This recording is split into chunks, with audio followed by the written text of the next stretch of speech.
Hello everyone, this is Kanika Sharma from Jai Shri Shyam class. Welcome to you all. तो last class में हम लोगों ने पढ़ लिया था कि magnetic field around a straight wire, solenoid, ये सब पढ़ लिया था. आज हम लोग पढ़ेंगे force on A current carrying conductor in a magnetic field, यानी कि करंट कैरिंग कंडक्टर जो है जहाँ पर मैग्नेटिक फील्ड बनेगा उसमें फोर्स के बारे में, है ना. तो देखो इसमें फर्स्ट है एम्पियर्स एक्सपेरिमेंट. तो इस एम्पियर्स एक्सपेरिमेंट में क्या बोलता है ये, when an electric conductor is placed in a magnetic field, यानी कि कोई कंडक्टर जो किसको कैरी कर रहा है, इलेक्ट्रिक करंट को जो कैरी कर रहा है कंडक्टर, अगर हम उसको कहाँ पे रखें, मैग्नेटिक फील्ड में रखें, तो क्या होगा, इट एक्सपीरियंसेस अ फोर्स. वो क्या एक्सपीरियंस करेगा, एक फोर्स को एक्सपीरियंस करेगा. वापस समझो कि अगर कोई इलेक्ट्रिक करंट कैरिंग कंडक्टर को हम लोग कहाँ पे रखते हैं, मैग्नेटिक फील्ड में रखते हैं, तो वो फोर्स एक्सपीरियंस करेगा. क्या एक्सपीरियंस करेगा, इट एक्सपीरियंस फोर्स. फिर है this force is directly proportional to the current. ये जो फोर्स है वो डायरेक्टली प्रोपोर्शनल किसके है, करंट के. Is also perpendicular to its length and magnetic field. और किस किस के प्रोपोर्शनल है भाई, करंट के तो प्रोपोर्शनल हो गए, और परपेंडिकुलर किसके है, उसकी लेंथ के और मैग्नेटिक फील्ड के. तो देखो ये बस ऐसे रटने वाली सी चीज़ है, या समझ आए तो बहुत अच्छी बात है कि अगर कोई करंट कैरिंग कंडक्टर को हम लोग मैग्नेटिक फील्ड में रखते हैं तो वो जो फोर्स एक्सपीरियंस करेगा वो डायरेक्टली प्रोपोर्शनल किसके होगा, करंट के, और परपेंडिकुलर किसके होगा, लेंथ के और मैग्नेटिक फील्ड के. बस इसमें इतनी सी बात बोली है. नेक्स्ट है force on a straight current carrying conductor placed in a magnetic field. अब क्या फोर्स होगा, है ना. यहाँ पे तो था सिर्फ और सिर्फ force on A current carrying conductor. यहाँ पे क्या है कि स्ट्रेट करंट कैरिंग कंडक्टर है. कैसा है, जैसे कल हम लोगों ने पढ़ा था मैग्नेटिक फील्ड एक्सपीरियंस हो रहा था ना, कहाँ पे, एक स्ट्रेट कंडक्टिंग वायर में, करंट कैरिंग कंडक्टर में. तो अब यहाँ पे भी क्या है कि फोर्स है वो स्ट्रेट करंट कैरिंग कंडक्टर में क्या एक्सपीरियंस कर रहा है उसके बारे में. तो force on a straight current carrying conductor is mutually perpendicular to the magnetic field. यानी कि कैसा परपेंडिकुलर है, म्यूचुअली परपेंडिकुलर है किसके, मैग्नेटिक फील्ड के. यहाँ पे तो परपेंडिकुलर किसके, लेंथ के एंड मैग्नेटिक फील्ड के. यहाँ पे परपेंडिकुलर है मैग्नेटिक फील्ड के and the direction of the current, और जो भी करंट की डायरेक्शन होगी उससे. नेक्स्ट पॉइंट है फ्लेमिंग्स लेफ्ट हैंड रूल. कल हमने पढ़ा था फ्लेमिंग राइट हैंड रूल. उस राइट हैंड रूल ने क्या बताया था कि जो थंब है वो तो क्या रिप्रेजेंट कर रहा है, डायरेक्शन ऑफ करंट को, और जो फिंगर्स हैं जो कर्ल हुई हैं वो क्या रिप्रेजेंट कर रही थी, मैग्नेटिक फील्ड को. तो यहाँ पे क्या बोलता है कि it states that direction of force applied to a current. यानी कि क्या है कि it states that the direction of force applied, यानी कि अगर हम जहाँ पर फोर्स अप्लाई करेंगे to a current carrying wire, यानी कि करंट कैरिंग वायर में अगर हमने फोर्स अप्लाई किया तो क्या होगा, जिस डायरेक्शन में हमने फोर्स अप्लाई किया is perpendicular to both the direction of current as well as the magnetic field. तो यानी कि क्या बोला है इसने कि इस फ्लेमिंग लेफ्ट हैंड रूल में ये बात है कि जहाँ पे हमने फोर्स की डायरेक्शन, या हमने जिस डायरेक्शन में फोर्स को क्या करा है, अप्लाई करा है, उसके परपेंडिकुलर दोनों चीज़ हैं यहाँ पे, क्या, करंट भी और मैग्नेटिक फील्ड भी. तो फ्लेमिंग राइट हैंड रूल तो अलग था, क्या, जो थंब तो रिप्रेजेंट कर रहा था करंट को, और जो फिंगर कर्ल्स हुई हैं वो क्या रिप्रेजेंट कर रहा था, बताओ क्या रिप्रेजेंट किया, मैग्नेटिक फील्ड को रिप्रेजेंट कर रहा था. यहाँ पे इसने क्या बोला है, यहाँ पे इसने बोला है कि it states that the direction of force applied, यानी कि जिस डायरेक्शन में हम फोर्स को अप्लाइड करेंगे, ठीक है, यानी कोई भी करंट कैरिंग कंडक्टर हो गया या वायर हो गया, जिस डायरेक्शन में हम करंट कैरिंग कंडक्टर या वायर में फोर्स को अप्लाई करेंगे तो उसके परपेंडिकुलर दोनों चीज़ें होंगी, क्या, करंट की भी डायरेक्शन और मैग्नेटिक फील्ड की भी. तो अभी तक हम लोगों ने आज की क्लास में क्या पढ़ा कि फोर्स है वो current carrying conductor in a magnetic field में क्या है, straight current carrying conductor wire में क्या है, और फ्लैमिंग लेफ्ट हैंड रूल क्या है। नेक्स्ट हेडिंग डालो इलेक्ट्रिक मोटर। नेक्स्ट हेडिंग डालो इलेक्ट्रिक मोटर। अब है इलेक्ट्रिक मोटर। तो इलेक्ट्रिक मोटर में क्या है कि it converts energy into mechanical energy. Firstly तो आपको ये देखना है कि जो इलेक्ट्रिक मोटर है उसका काम क्या है। तो जो इलेक्ट्रिक मोटर है उसका काम ये है कि इलेक्ट्रिकल एनर्जी को किस में कन्वर्ट कर देना, मैकेनिकल एनर्जी में कन्वर्ट कर देना। तो सबसे इम्पॉर्टेंट बात तो आपको यही ध्यान रखनी है कि जो इलेक्ट्रिक मोटर है वो क्या काम करेगा, वो इलेक्ट्रिकल एनर्जी को मैकेनिकल एनर्जी में कन्वर्ट कर देगा। ठीक है। नेक्स्ट पॉइंट है कि करंट एंटर्स फ्रॉम AB, यानी कि जो करंट है वो कहाँ से एंटर किया, AB में से एंटर कर रहा है, और थ्रू ब्रशेस X, यानी कि कहाँ से, कि जो ब्रश प्रेजेंट है X वहाँ से, and current flows through brush Y, और जो करंट फ्लो कहाँ से हो रहा है, ब्रश Y से फ्रॉम C टू D, यानी कि C टू D पे, using Fleming left hand rule. यानी कि कौन सा रूल यहाँ पे यूज करना है, Fleming left hand rule.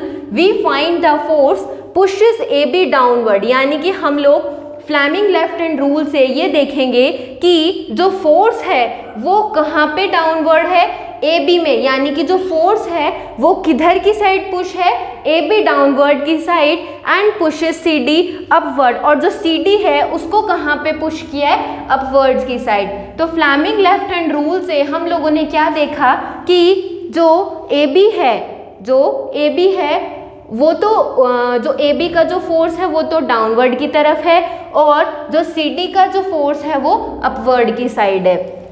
In an electric motor the split rings, यानी कि इलेक्ट्रिक मोटर के अंदर स्प्लिट रिंग्स प्रेजेंट है। कौन सी, PQ, जो एक्ट किसके जैसे करती है, कम्यूटेटर की जैसे।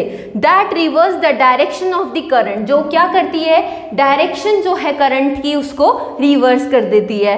The reversing of the current is repeated at each half rotation, यानी कि जैसे जैसे हाफ रोटेशन जो इलेक्ट्रिक मोटर के अंदर होता है वैसे वैसे क्या है, जो करंट है यानी कि जो डायरेक्शन ऑफ करंट है वो रिवर्स होती है, giving rise to a continuous rotation of the coil, यानी कि किस चीज़ के लिए, कि जिससे जो कॉन्टिन्यूअस रोटेशन कॉइल का होता रहे। तो ये देखो डायग्राम में इलेक्ट्रिक मोटर में इसमें क्या बोला है कि फर्स्टली तो ये कन्वर्ट करती है किसको, इलेक्ट्रिकल एनर्जी को मैकेनिकल एनर्जी में। दूसरा पॉइंट ये है कि करंट है वो AB से तो एंटर होता है थ्रू ब्रश X, और जो करंट है वो किधर से फ्लो होता है, through brush Y from C to D। फिर हम फ्लैमिंग लेफ्ट हैंड रूल का यूज करके हम ये देखेंगे कि जो फोर्स है AB पे वो तो डाउनवर्ड की तरफ है, और जो पुश CD अपवर्ड्स, यानी कि जो CD पे जो फोर्स है वो अपवर्ड डायरेक्शन में है। नेक्स्ट है कि जो इलेक्ट्रिक मोटर के अंदर जो रिंग्स हैं PQ वो किसके जैसे एक्ट करती हैं, कम्यूटेटर के जैसे, जो डायरेक्शन ऑफ करंट है उसको रिवर्स कर देती है, और जो करंट की जो डायरेक्शन को रिवर्सिंग है वो हर एक हाफ रोटेशन पे रिपीट होता रहता है, जिससे कि continuous rotation of the coil होता रहे। तो ये आपका था इलेक्ट्रिक मोटर, और अगर नहीं समझ में आया तो वापस से आप रिपीट कर करके इस वीडियो को देख सकते हैं, है ना। तो नेक्स्ट हेडिंग डालो इलेक्ट्रोमैग्नेटिक इंडक्शन, जिसमें फैराडेज के लॉज पढ़ने हैं हमको। तो नेक्स्ट हेडिंग डालो इलेक्ट्रोमैग्नेटिक इंडक्शन। नेक्स्ट टॉपिक है अपना इलेक्ट्रोमैग्नेटिक इंडक्शन। तो इस इलेक्ट्रोमैग्नेटिक इंडक्शन में हम पढ़ेंगे फैराडेज का एक्सपेरिमेंट। ये क्या बोलते हैं, it discovered that a magnetic field interacts with an electric current, यानी कि जैसे ही मैग्नेटिक फील्ड है वो किससे इंटरैक्ट करता है, इलेक्ट्रिक करंट से, by inducing a voltage known as electromotive force. यानी कि क्या बोल रहे हैं कि it discovered that a magnetic field interacts with an electric current by inducing a voltage, यानी कि वोल्टेज को इंड्यूस करने के बाद अगर वो क्या कर रहे हैं कि मैग्नेटिक फील्ड को किससे इंटरैक्ट कर रहे हैं, विद एन इलेक्ट्रिक करंट, और किससे करके इंड्यूस करके वोल्टेज को, उसको हम बोल रहे हैं electromotive force by electromagnetic induction. ठीक है। Moving a magnet towards coil, यानी कि अगर हम मैग्नेट है इसको कॉइल की साइड क्या करेंगे, टूवर्ड्स मूव कराएंगे, sets up a current in the coil current, यानी कि कॉइल के अंदर क्या हो जाएगा, कॉइल सर्किट के अंदर क्या सेट हो जाएगा, करंट सेटअप हो जाएगा। कब, जब हम इस मैग्नेट को इसके पास लेके जाएंगे, किसके, कॉइल और लूप के पास लेके जाएंगे, तो क्या होगा कि इस कॉइल के अंदर क्या सेटअप हो जाएगा, current, as indicated by deflection of the galvanometer. और हमें पता कैसे चलेगा, हमें पता ऐसे चलेगा कि जो गैल्वेनोमीटर है उसका डिफ्लेक्शन होने लग जाएगा। तो इसमें अभी तक क्या बात थी, इसमें इतनी सी बात थी कि अगर हम इस कॉइल या लूप के पास इस मैग्नेट को मूव ऑन कराएंगे, इस कॉइल और लूप के पास अगर हम इसको मूव कराएंगे, किसको, इस मैग्नेट को, तो इस कॉइल और लूप के अंदर क्या प्रोड्यूस हो जाएगा, करंट। अब या ये बोल सकते हो कि करंट है वो सेटअप हो जाएगा। अब हमें पता कैसे चला कि इसमें करंट सेटअप हुआ, कि जो गैल्वेनोमीटर है डिफ्लेक्शन शो करने लग जाएगा, इसमें ये था। नेक्स्ट है इलेक्ट्रोमैग्नेटिक इंडक्शन। इसमें क्या है कि द फिनोमिना ऑफ EMI का मतलब है इलेक्ट्रोमैग्नेटिक इंडक्शन। इसका फिनोमिना क्या है कि प्रोडक्शन ऑफ इंड्यूस्ड EMF, यानी कि इंड्यूस्ड इलेक्ट्रोमोटिव फोर्स को क्या करना, प्रोड्यूस करना, and there by current in a coil, और कॉइल के अंदर करंट को प्रोड्यूस करना, due to the varying magnetic field, यानी कि मैग्नेटिक फील्ड को वेरिंग कर करके विद टाइम के according. If a coil is placed near a current carrying conductor, अगर हम इस कॉइल को कहाँ रख दें, करंट कैरिंग कंडक्टर पे रख दें, तो क्या होगा, the magnetic field changes due to a motion between the coil. तो क्या होगा कि जो मैग्नेटिक फील्ड है वो चेंज हो जाएगी। क्यों चेंज हो जाएगी, क्योंकि जो मोशन है बिटवीन द कॉइल, ऐसे बोल सकते हैं कि जो मैग्नेटिक फील्ड है वो चेंज इसलिए हो जाएगी कि मोशन, इसलिए क्योंकि जो कॉइल है उसके बीच के मोशन की वजह से। And conductor, the direction of the induced current is given by, अच्छा अब जो इंड्यूस्ड जो करंट हुआ उसकी डायरेक्शन हम किसके अकॉर्डिंग बताएंगे, right hand rule of Fleming, यानी कि अभी तक हमने राइट हैंड थंब रूल तो पढ़ा था, फिर हमने पढ़ा फ्लेमिंग लेफ्ट हैंड रूल, अब हम पढ़ेंगे फ्लेमिंग राइट हैंड रूल। तो नॉर्मल जो राइट हैंड थंब रूल था उसके अंदर था कि जो आपकी फिंगर्स है वो तो डायरेक्शन को शो करिए मैग्नेटिक फील्ड के, थंब है वो करंट को, ठीक है। अब यहाँ पे हम लोग पढ़ेंगे Fleming right hand thumb rule.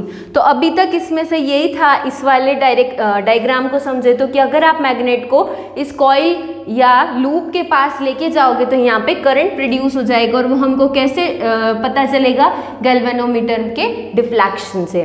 Next है फ्लेमिंग राइट हैंड रूल।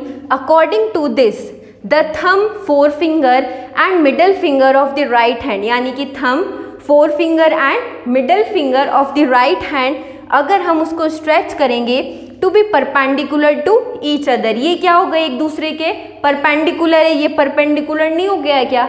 फिर है if the thumb indicates the direction of the movement of conductor, यानी कि थंब है वो क्या रिप्रेजेंट कर रहा है कि जो कंडक्टर है उसका मूवमेंट किस डायरेक्शन में है, थंब है वो क्या रिप्रेजेंट कर रहा है कि direction of movement of the conductor, four finger क्या रिप्रेजेंट कर रही है, डायरेक्शन ऑफ मैग्नेटिक फील्ड, यानी कि थंब क्या रिप्रेजेंट कर रहा है आपका, डायरेक्शन ऑफ द कंडक्टर, और जो आपकी फोर फिंगर है वो क्या रिप्रेजेंट कर रही है, डायरेक्शन ऑफ मैग्नेटिक फील्ड, और जो आपकी मिडिल फिंगर है वो रिप्रेजेंट कर रही है इंड्यूस्ड करंट को। इसी को हम क्या बोलेंगे, Fleming right hand thumb rule, ठीक है। वापस से समझते हैं, अगर हम राइट हैंड को स्ट्रेच करेंगे तो ये क्या है, एक दूसरे के परपेंडिकुलर है। जब ये एक दूसरे के परपेंडिकुलर हुए तो जो थंब है वो तो जो कंडक्टर का जो मूवमेंट है उसकी डायरेक्शन को शो करेगा, और जो फोर फिंगर है वो क्या शो करेगा, डायरेक्शन ऑफ मैग्नेटिक फील्ड, और जो मिडिल फिंगर है वो इंड्यूस्ड करंट की डायरेक्शन को शो करेगा। तो आज तक की क्लास में हम लोगों ने पढ़ा इलेक्ट्रिक मोटर के बारे में, इलेक्ट्रोमैग्नेटिक इंडक्शन में फैराडेज एक्सपेरिमेंट और इलेक्ट्रोमैग्नेटिक इंडक्शन, और जो फ्लेमिंग राइट हैंड रूल है वो फ्लेमिंग लेफ्ट हैंड रूल भी पढ़ चुके हैं, और उससे नेक्स्ट मतलब पिछली क्लास में हम लोग पढ़े थे राइट हैंड थंब रूल। तो आज तक की क्लास में अगर आपको कोई प्रॉब्लम हो तो you can ask on comment section, और नेक्स्ट क्लास में हम लोग पढ़ेंगे इलेक्ट्रिक जनरेटर।